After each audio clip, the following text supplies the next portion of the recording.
अकाल। I hope you all are doing great. और मैं भी बिल्कुल ठीक हूँ, बस थोड़ा सा पेन है फेस में, सो थोड़ा सा आपको डिफरेंस लग रहा होगा बोलने में, बट कोई बात नहीं। क्योंकि कल भी मैंने वीडियो नहीं बनाई थी तो मैंने सोचा मैं आज रिएक्शन देती हूँ, क्योंकि अभी मैं थोड़ा बेहतर फील कर रही हूँ। तो चलते हैं वीडियो की तरफ। और वीडियो है पाकिस्तानी इंडिया जो है उसके ऊपर ये होने वाली है। ये शायद उनकी थिंकिंग के ऊपर है या कुछ इस तरह का। तो कैच फ्लाई की ये वीडियो है, ओरिजिनल वीडियो का लिंक आपको डिस्क्रिप्शन में मिल जाएगा। तो चलते हैं इस इंटरेस्टिंग वीडियो की तरफ और जानते हैं कुछ फैक्ट्स। हेलो फ्रेंड्स, मैं हूं गौरव और आज यारी दुनियादारी को साइड में रखते आते हैं सीधा हमारे मेन सवाल पर। आखिर पाकिस्तानीज इंडिया के बारे में क्या सोचते हैं? लफ्ज इंडिया का सुनते ही आपके दिमाग में क्या आता है? दुश्मन का। इंडिया तो एक डरपोक कौम है, क्योंकि पाकिस्तान हमेशा से जब कभी आगे आने लगता है कुछ न कुछ ऐसा कर देते हैं कि वो जो पाकिस्तान जो है वो बैकवर्ड चला जाता है। पर ऐसी बात नहीं है कि सिर्फ ये कुछ लोग इंडिया के बारे में ऐसा सोचते हैं। वॉशिंगटन में बेस्ड प्यू रिसर्च सेंटर ने जब 2014 में पूरे 1203 पाकिस्तानियों का सर्वे किया था, तब उन्होंने देखा कि लगभग 71% लोगों की इंडिया के बारे में बहुत नेगेटिव सोच थी। लेकिन आखिर क्यों? क्या इसके जिम्मेदार पाकिस्तानी न्यूज चैनल है जो लोगों को ये बताते हैं इंडिया की तो पहले दिन से ये पॉलिसी है। नेहरू ने कहा था पाकिस्तान का खात्मा, या इसमें हाथ है उनके पॉलिटिशियंस का? जैसे कि पाकिस्तानी फॉरेन मिनिस्टर हिना रबानी खार का ये कमेंट, जहां वो कहती है कि इंडिया सिर्फ पाकिस्तान का नहीं बल्कि पूरे साउथ एशिया का बुली है। India is now becoming the bully for the entire region. And that's quite weird to hear as an Indian, क्योंकि हमने तो हमेशा बापू के सिद्धांतों पर चल पीस की ही मांग की है। तो फिर पाकिस्तानियों के इस सोच का कारण क्या उनकी टेक्स्ट बुक्स हो सकती है जो उन्हें इंडिया के बारे में बचपन से ही सारा झूठ पढ़ाती है, जैसे कि इंडिया असल में पाकिस्तान का हिस्सा था। चलिए जानते हैं इन सारे सवालों का जवाब, जिसमें होने वाले हैं कुछ बहुत ही इंटरेस्टिंग खुलासे in our today's video titled what Pakistanis think about India. सबसे पहले तो ये जानते हैं कि इंडिया के बारे में पाकिस्तानी स्कूल्स की किताबों में क्या पढ़ाया जाता है। बेसिकली पाकिस्तान हर साल 6 सितंबर को नेशनल डिफेंस डे मनाता है, जहां लोग सारे युद्ध में शहीद हुए सैनिकों को याद करते हैं और साथ ही याद करते हैं 1965 की जंग में इंडिया से हुई जीत का। लेकिन एक मिनट, 1965 का वॉर तो हम जीते थे ना? I mean, हम इंडियंस। दरअसल 1965 की जंग के इतिहास में पाकिस्तान ने अपनी आवाम को सिर्फ अपना ही पहलू बताया। लाइक लिटरली वहां के स्कूल्स के टेक्स्ट बुक में बच्चों को ये पढ़ाया जाता है कि उनके हिसाब से इस जंग के दौरान पाकिस्तानी आर्मी ने इंडिया के कई इलाकों पर कब्जा कर लिया था और वो इंडिया को हराने ही वाले थे कि उतने में इंडिया रोते हुए यूनाइटेड नेशंस के पास गया सीज फायर अरेंज करने के लिए, यानी फायरिंग रोकने के लिए। जिसके बाद पाकिस्तान ने जिन इलाकों पर कब्जा कर लिया वो सारे इलाके इंडिया को लौटा दिए गए और एक तरीके से इंडिया रोते रोते अपनी मम्मी को बुला के लेके आया। और ये सारी चीजें पेशावर के 5th स्टैंडर्ड के स्टेट बोर्ड टेक्स्ट बुक में, जिसे पढ़ के वो ये कहते हैं कि 1965 की जंग में इंडिया की हार और पाकिस्तान की जीत हुई थी। वहीं दूसरी ओर इंडिया के एनसर्ट यानी national council of educational research and training के 12th स्टैंडर्ड के टेक्स्ट बुक में लिखा हुआ है कि इस बहुत ही भयंकर युद्ध में इंडियन आर्मी लाहौर के बहुत ही करीब पहुंच चुकी थी, पर जंग को यूएन ने बीच में आकर रोक दिया था। भले इस दौरान इंडिया ने पाकिस्तान का काफी मिलिट्री नुकसान किया, लेकिन 1965 की जंग ने इंडिया के खराब आर्थिक हालतों पर और तनाव डाल दिया था। सो इन अ वे इंडिया में यही पढ़ाया जाता है कि इस दौरान जीत इंडिया की हुई थी। पर आखिर सच क्या है और झूठ क्या? इस जंग में जीत हुई किसकी थी? वेल, इस पे हम पाकिस्तान के ही काफी बड़े न्यूज़पेपर द डॉन की माने तो उनके इस आर्टिकल के हिसाब से पाकिस्तान की टेक्स्ट बुक्स बच्चों को काफी झूठ पढ़ाती है और 1965 की जंग की जो तस्वीरें ये किताबें रंगती है वो भी झूठी है। यहाँ तक कि उस जंग में शामिल एयर मार्शल असगर खान, जिन्हें फादर ऑफ पाकिस्तानी एयरफोर्स कहा जाता है, उन्होंने भी कहा था कि 1965 की जंग की शुरुआत इंडिया ने नहीं की थी। हिंदुस्तान की फौज ने हमला नहीं किया। Moving back to the topic, ये ऐसी एक जंग नहीं है जिसके डिटेल्स पाकिस्तानी टेक्स्ट बुक में बदले गए। ऐसी एक जंग थी 1971 की जब पाकिस्तान और बांग्लादेश का बंटवारा हुआ, जिसके बारे में 5th स्टैंडर्ड के बुक्स में पेशावर के स्टेट बोर्ड्स के टेक्स्ट बुक कहते हैं कि 1965 की जंग के बाद ईस्ट पाकिस्तान, जो कि बांग्लादेश बना, में रह रहे हिंदुओं की मदद से इंडिया ने वहां के लोगों को वेस्ट पाकिस्तान के खिलाफ भड़काया और फिर दिसंबर 1971 में इंडिया ने खुद ईस्ट पाकिस्तान पर हमला बोल दिया। इसी षड्यंत्र के कारण ईस्ट पाकिस्तान हमसे अलग हो गया। इसीलिए हम सबको मिलिट्री ट्रेनिंग लेनी चाहिए और दुश्मनों से लड़ने के लिए तैयार रहना चाहिए। वहीं इंडिया के 12th स्टैंडर्ड की पॉलिटिकल साइंस टेक्स्ट बुक में लिखा गया है कि वेस्ट पाकिस्तान के लीडर्स ईस्ट पाकिस्तान के लोगों को सेकंड क्लास सिटीजन्स की तरह ट्रीट करते थे, जिससे तंग आकर वहां के बंगाली पॉपुलेशन ने उनके खिलाफ वोट करके प्रोटेस्ट किया। लेकिन पाकिस्तानी रूलर्स ने उनके इस डेमोक्रेटिक वर्डिक्ट को एक्सेप्ट नहीं किया। उसके बजाय उनकी आर्मी ने 1971 में ईस्ट पाकिस्तान के लीडर शेख मुजीबुर रहमान को अरेस्ट कर लिया और ईस्ट पाकिस्तान के लोगों पर अत्याचार करना शुरू कर दिया था, जिसे ऑपरेशन सर्च लाइट कहा जाता है। इसके रिस्पॉन्स में वहां के लोग बांग्लादेश को पाकिस्तान से अलग करने के लिए लड़ने लगे। 1971 के दौरान बांग्लादेश से करीबन 80 लाख रेफ्यूजीज भागकर इंडिया आए थे और उस वक्त इंडिया ने बांग्लादेश को उसकी आजादी की लड़ाई में मॉरल और मटेरियल सपोर्ट दिया। असलियत यह है कि इस वॉर की शुरुआत पाकिस्तान ने ही अपने ऑपरेशन चंगेज खान से की थी, जिसके तहत दिसंबर 3, 1971 की शाम को पाकिस्तानी एयरफोर्स ने 11 इंडियन एयर स्टेशंस पर हवाई हमले किए थे। जिसके बाद इंडिया, जो अब तक इंटरनेशनल प्लेटफॉर्म्स पर बांग्लादेश के लिए आवाज उठा रहा है, उसने हथियार उठा लिए और यहां से शुरुआत होती है 1971 के जंग की। पर अगर आपको और भी डिटेल में 1965 और 1971 की जंगों के बारे में जानना है तो ऊपर दिए हुए आई बटन में जो वीडियो है उसे क्लिक करके देख सकते हो। पर इंडिया और पाकिस्तान के इतिहास के बारे में इन किताबों में लिखी हुई झूठ की ये लिस्ट यहीं पर खत्म नहीं होती। ये किताबें एक और जो सबसे बड़ा झूठ है ना, वो कहती है, वो है इंडिया पाकिस्तान के बंटवारे के दौरान हुए दंगों के बारे में। लाहौर के 12th स्टैंडर्ड के बच्चों के सिविक्स ऑफ पाकिस्तान में राइटर मजहर उल हक 1947 दंगों के बारे में लिखते हैं कि पार्टीशन के दौरान जहां मुस्लिम्स दूसरे धर्मों के लोगों को पाकिस्तान छोड़ते वक्त हर तरह से मदद कर रहे थे, वहीं इंडिया के लोगों ने मुसलमानों पर बहुत से अत्याचार किए। मुस्लिम रेफ्यूजीज जिन बसेस, ट्रक्स और ट्रेनों से आ रहे थे, उन पर अटैक किया, उन लोगों को लूटा गया और उन्हें बड़ी बेरहमी से मार दिया गया। लेकिन वहीं इंडिया में 12th के एनसर्ट टेक्स्ट बुक्स बंटवारे को और बंटवारे में हुए दंगों को क्वेश्चन करते हुए कहते हैं, क्या ये बंटवारा कोई कॉन्स्टिट्यूशनल अरेंजमेंट था या एक 16 महीने लंबा चलने वाला सिविल वॉर, जिसमें दोनों भी साइड के लोगों ने सामने वाले को दुश्मन करार करके उसके पूरे पॉपुलेशन को मिटाना चाहा। अब असलियत क्या है वो तो जग हाजिर है और ताली तो कभी एक हाथ से बचती नहीं है। 1947 के बंटवारे ने करीबन 10 लाख लोगों की जानें ली और 2 करोड़ लोगों को बेघर करके छोड़ा। इन दंगों ने ना तो मजहब देखा, ना उम्र देखी और ना मर्द औरत का भेदभाव किया, और इसीलिए ऐसे में ये कहना सही नहीं है कि दोनों में से कौन सा देश सही था या फिर किसने कितने अत्याचार किए। पर अब हम बात करेंगे सबसे मेन मुद्दे पर, जो है कश्मीर। अपने एक वीडियो के लिए एक पाकिस्तानी यूट्यूबर ने आम पाकिस्तानी लोगों से एक सवाल पूछा था कि आप इंडिया से क्या लेना चाहोगे और उन्हें क्या देना चाहोगे। तब उस दौरान इंडिया से क्या लेंगे उस पर लोगों के कुछ ये जवाब थे। देना तो कुछ भी नहीं है, लेकिन उनसे ले लेंगे। कश्मीर बनता है, राइट जो है ना सबसे जरूरी। एक मिनट, कश्मीर पाकिस्तान का कब था? वेल, चलिए सबसे पहले तो इन भाई साहब की गलतफहमी को क्लियर करते हैं। तो बेसिकली हम सभी को पता है कि बंटवारे के दौरान कश्मीर के राजा हरि सिंह ने यह फैसला लिया था कि कश्मीर किसी भी देश के साथ नहीं जुड़ेगा बल्कि एक इंडिपेंडेंट देश रहेगा। लेकिन बंटवारे के दौरान दोनों भी देशों में काफी दंगे फसाद और खून खराबे हो रहे थे, और ऐसे में नेशनल ज्योग्राफिक के इस आर्टिकल के अनुसार पाकिस्तान की गवर्नमेंट कश्मीर को पाकिस्तान ज्वाइन करने के लिए फोर्स करने लगी। पर जब फोर्स से काम नहीं चला तो उन्होंने कश्मीर में रहने वाले प्रो पाकिस्तानी रिबेल्स को फंड किया कश्मीर में दंगे कराने के लिए। उन दंगे खोरों ने करीबन पूरे वेस्टर्न कश्मीर पर कब्जा कर लिया था और सितंबर 1947 में पाकिस्तान के पश्तून ट्राइब्समैन बॉर्डर क्रॉस करके कश्मीर आ चुके थे। तब हरि सिंह डरकर इंडिया के पास आए मदद के लिए, और मिलिट्री असिस्टेंस के बदले वो इंडिया को कश्मीर का हिस्सा बनाने के लिए राजी हो गए। लेकिन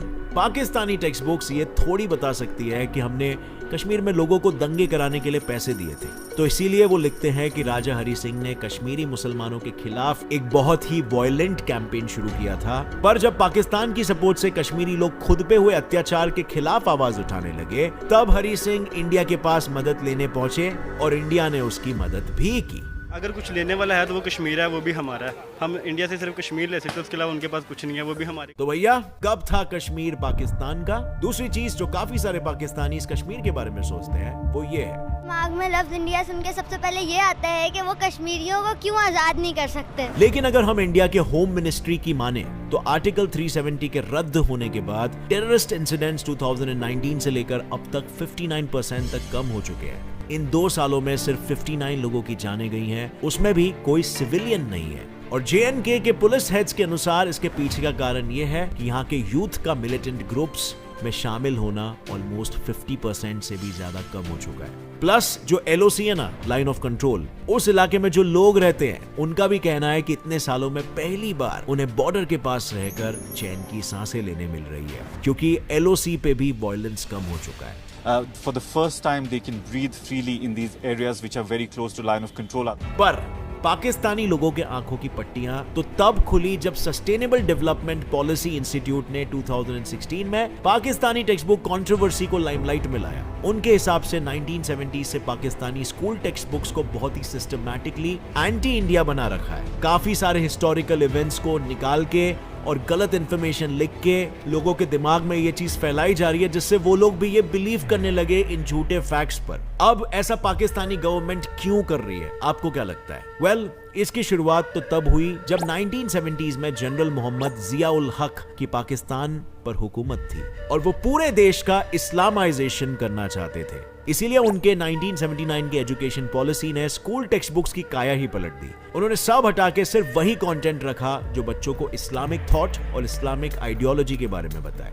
लेकिन उसी के साथ ये टेक्स्ट बुक्स बच्चों में इंडिया और हिंदू लोगों के बारे में इन जनरल काफी नफरत फैला रही है। और पाकिस्तान के सेनेट चेयरमैन रजा रब्बानी के हिसाब से ये सारे टेक्स्ट बुक्स बच्चों को डेमोक्रेसी से ज्यादा तानाशाही के बेनिफिट सिखाते हैं, जिसके बाद कई सारे पाकिस्तानी स्टेट बॉर्डर्स ने अपने टेक्स्ट बुक्स में रेशियल और रिलीजियस डिस्क्रिमिनेशन करने वाले सारे कंटेंट को ऑलमोस्ट हटा दिया। पर आज तक फिर भी कई सारी किताबों में इंडिया पाकिस्तान का झूठा इतिहास आपको नजर आएगा ही। लेकिन अभी एक अच्छी चीज ये हुई है कि अब दोनों देशों के लोग एक दूसरे से सोशल मीडिया पर कनेक्ट हो पा रहे हैं। दोनों देश के लोग एक दूसरे को जान रहे हैं, पहचान रहे हैं, जिस वजह से आज के यंग जनरेशन के लोगों की सोच इंडिया के प्रति थोड़ी बदल चुकी है। वहाँ के लोग पाकिस्तानियों से बहुत ज्यादा मोहब्बत करते हैं। इंडिया अच्छा मुल्क है, मेरे तो नजरिया अच्छा है कि अच्छा। इंडियंस हैं, बड़े अच्छे लोग हैं, आर्टिस्टिक प्यार करने वाले लोग हैं। पर अब सोशल मीडिया के जमाने में भी कुछ पॉलिटिशियंस लोगों को गुमराह करने के लिए ऐसा सब बोल रहे हैं। मतलब आज की तारीख में जहां इंडिया की GDP पाकिस्तान से 5 गुना ज्यादा है और इंडिया दुनिया की 5वीं सबसे बड़ी इकोनॉमी है, वहीं इमरान खान, जिसे देश की आर्थिक स्थिति संभालने के लिए अपना घर भाड़े पर देना पड़ा था, वो कहते हैं कि पाकिस्तान इंडिया से इकोनॉमिकली बहुत बेहतर है। कोई सेंस है इस बात की? अब इनके इस कमेंट पे आपका क्या कहना है, मुझे नीचे कमेंट सेक्शन में बताइए। और हाँ, अगर आपको इस वीडियो से कुछ भी नया सीखने मिला तो एक लाइक जरूर ठोकना। Get set fly fact channel को अभी सब्सक्राइब कर लो, क्योंकि रोजाना यहाँ पर ऐसे इंटरेस्टिंग और नॉलेजेबल वीडियोस आपको देखते रहने मिलने वाला। और हाँ फ्रेंड्स, जाने से पहले इस दिवाली कुकू FM के 50% ऑफ ऑफर का फायदा उठाना मत भूलना। ज्ञान का दिया जलाना शुरू करते हैं, बुक रीडिंग शुरू करते हैं with Kuku FM। Click on the link in the description. Download it for just 199 rupees per year. With that said, as always, stay curious, my friends. Keep learning and keep growing. Jai Hind. Okay friends, तो ये video है जिसमें discussion की गई है regarding Pakistan और India के लोगों की सोच और पाकिस्तान कश्मीर को भी लेकर और पूरी हर तरह की सिचुएशन को देखते हुए।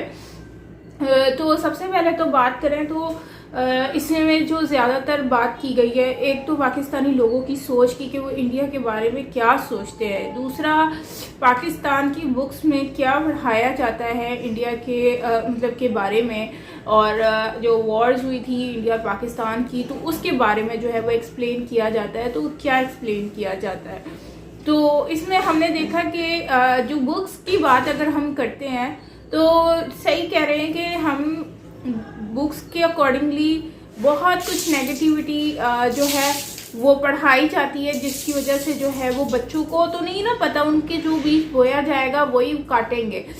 तो बच्चों को यही बताया जाता है नेगेटिविटी के बहुत जुल्म किया था। अब ये बात इन्होंने बिल्कुल सही कही कि 1947 में कोई मज़हब को नहीं देखा गया, किसी इंसान को नहीं देखा गया, उधर धराधर काटते गए लोगों को। तो इसमें गलती किसकी थी, इंडिया की थी या पाकिस्तान की, वो हम नहीं कह सकते, ये तो हम नहीं कह सकते। लेकिन हाँ ये जो है वो जुल्म हुआ था, उस टाइम पर लोगों को मारा गया था, उस वक्त ये नहीं देखा गया कि वो इंसान की जान जा रही है। सो ये बहुत ही अफसोस की बात है। लेकिन अगर हम बात करते हैं वॉर की, तो वॉर तो ज़ाहिर सी बात है 1971 जो जीता था वो इंडिया जीता था, और वो जो है वो जुल्म हुआ था जो बांग्लादेश के लोग थे उनके ऊपर। सो उसकी वजह से जो है ये सारा कुछ इंडिया ने जो है वो उनकी सपोर्ट में जंग लड़ी थी। और तो ये 1947 और 71 का जो वॉर था, मतलब इसमें हमने बहुत कुछ पाया, कुछ गवाया। लेकिन इसमें हम ये कहें कि इंडिया की गलती है कि पाकिस्तान की, हम ये नहीं कह सकते। लेकिन 71 में जो है वो जो बांग्लादेश के लोग थे उनके साथ बहुत बुरा हुआ था। उनको जो इस तरह से इन्होंने उनके साथ उनको मारा पीटा और रेप किया, तो मतलब कि बहुत ही अफसोस की बात है कि भले कुछ भी था। और ये भी गूगल में जहाँ तक मैंने पढ़ा है तो वहाँ पर यही पढ़ा है कि जो मतलब कि वहाँ के जो मुसलमान थे वो बेसिकली उनको नीच समझा जाता था, उनकी जो है वो उनको कमतर समझा जाता था क्योंकि वो छोटे थे, काले थे शायद इसी वजह से। लेकिन उसकी तरफ इतना फोकस भी नहीं था बांग्लादेश की तरफ, जिसकी वजह से उन लोगों को जो है ये चीज़ फील हुई कि सब कुछ इस पाकिस्तान को ही मिल रहा है, हमारी तरफ तो कुछ आ ही नहीं रहा। जिसकी वजह से जो है उन्होंने ये सब कुछ जो है वो डिमांड की, और फिर उसके बाद ये इंडिया ने जो है वो वॉर लड़ा और इस तरह से उनको आज़ादी मिली। तो बुक्स में तो खैर वाकई में बहुत कुछ डिफरेंस है अगर हम बुक्स को कंपेयर करें, क्योंकि मैंने जो पढ़ा था तो उस वक्त मेरा माइंड का जो एक सोच थी वो एक डिफरेंट थी। लेकिन जब फिर मैंने जो सर्च किया, जब रियलिटी को जानने की कोशिश की, तो फिर मुझे पता चला एक्चुअली ये रियलिटी कुछ और है और हम पढ़ कुछ और रहे थे। तो उससे हमें काफ़ी डिफरेंस पता चलता है। लेकिन ये रिसर्च करने से पता चला और काफ़ी लोगों ने भी मुझसे ये शेयर की, तो फिर मेरे भी जहन में ये घंटी बजी कि हाँ भाई मुझे भी सर्च करना चाहिए, रियलिटी एक्चुअली है क्या, ये क्या बोल रहे हैं।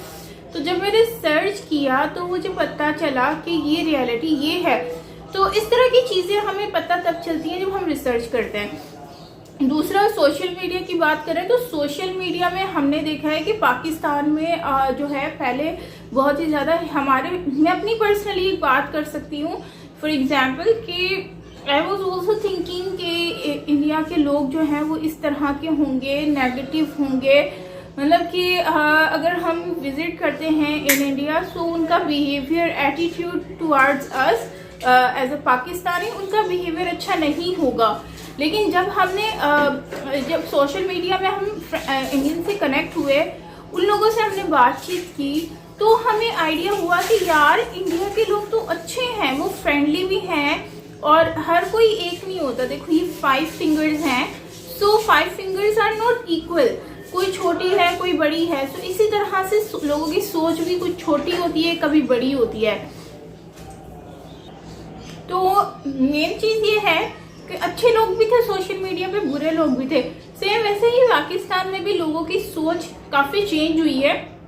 और जब कनेक्टिविटी होती है, जब लोग एक दूसरे से जुड़ते हैं, तो ही आइडिया होता है कि लोग कैसे हैं। क्योंकि हम लोग जब बात करते हैं हमें आइडिया होता है, वैसे हम बैठे बैठे तो बहुत सारे ख्यालात पाल ही रहे होते हैं, लेकिन रियलिटी हमें तभी पता चलती है जब हम लोगों से कनेक्ट होते हैं, लोगों से बात करते हैं, हमें उनका आइडिया होता है। तो जो लोग न्यू जनरेशन है या फिर आहिस्ता आहिस्ता लोग कनेक्ट हो रहे हैं दूसरी कंट्रीज़ के साथ या आउट ऑफ कंट्रीज़ में जो हैं वो एक साथ रह रहे होते हैं, उनको आइडिया हो जाता है कि यार देखो हम लोग तो सेम हैं, कुछ भी डिफरेंस नहीं है। बस एक हमारी मीडिया ने इतना कुछ हमारे दिमाग में भर दिया, चाहे वो इंडिया की मीडिया हो चाहे वो पाकिस्तान की मीडिया हो, बस नेगेटिविटी फैला रहे हैं और कुछ भी नहीं कर रहे। और बाकी ये सारी एक वुमंजन बेचा जा रहा है और कुछ नहीं है। बाकी लोग तो यार प्यार से रहना चाहते हैं, मोहब्बत से रहना चाहते हैं, जो कि मैंने देखा है, मैंने एक्सपीरियंस। तो फ्रेंड्स, आपका क्या कहना है इस वीडियो के बारे में? अपना एक्सपीरियंस ज़रूर शेयर करना। और बस यही कहूँगी कि पीसफुल रहें और मीडिया के बारे में कुछ भी जानने की ज़रूरत नहीं है। बस जो भी है आपस में कनेक्ट रहें और रियलिटी बेस्ड चीज़ें जानें और देखें कि लोग क्या सोचते हैं, लोगों का क्या ओपिनियन है regarding different countries and Indian specially, क्योंकि इंडिया से ज़्यादातर लोगों का जो है वो ये रहती है भेदभाव। तो फ्रेंड्स आप बताइएगा कमेंट सेक्शन में। बाकी मिलते हैं नेक्स्ट वीडियो के साथ। टिल देन टेक केयर और बहुत सारा ख्याल रखिएगा। Take care, bye bye.